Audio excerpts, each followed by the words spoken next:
Welcome back to Foundation's YouTube channel. We're going to talk about hip mobility. Looking through YouTube, kind of different literature, different textbooks, there is a ton of good exercises for hip external rotation, and those are needed because a lot of times people do lack hip external rotation. We've put out a ton of stuff. You can go ahead and look it up on our channel somewhere else. And hip external rotation, let's do a little bit of education, is basically kind of crossing your legs like this. This is hip external rotation. Okay. What isn't out there as much is things to improve hip internal rotation, right? That's kind of lifting this leg out to the side, and that can be a problem that often gets overlooked.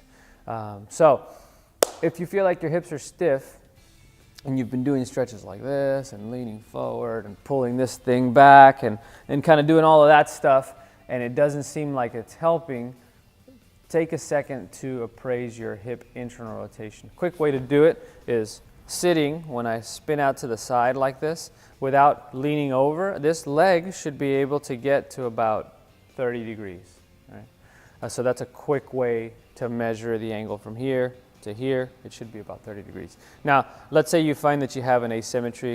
If you go out to the side and this leg doesn't come up as high as this leg, right? Something like that. What you can do is you can try this self-mobilization for the hip, okay? And get out in front of this asymmetry before it becomes a problem. So it's very simple to do. You just need a bed or a massage table or anything with a hard edge here.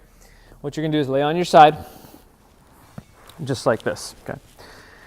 And then you're gonna get to the edge of the table so that your legs can come off and just clear. Right? You don't want to be too far off.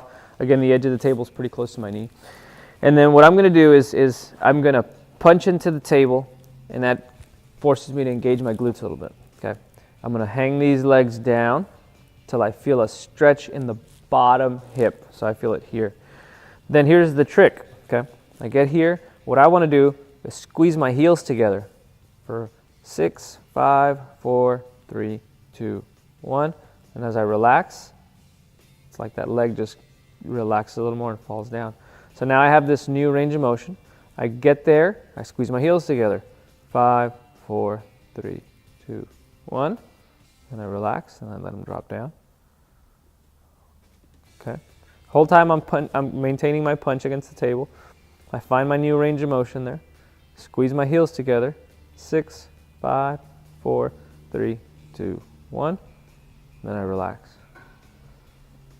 And I just let it stretch, and I can feel that stretching in the front hip. So I would do maybe 3 rounds of that to loosen that up. If you feel like you got that, you can kind of start to strengthen the muscles that help with that range of motion. Just flip over onto the other side. And when you're on the other side, now just start from a level surface. Again, punch the table to force you to engage your glutes. Then lift up like this. Maybe 20, 30 times just to get those muscles to fire.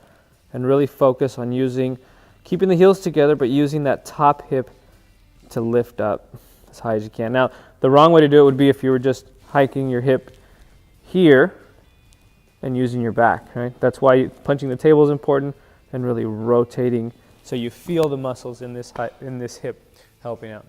So that's a good hip internal rotation, self-mobilization followed up by priming the muscles before you function. So try it out, see what you think. Again, we remind you that movement is a gift, and we hope you enjoy it.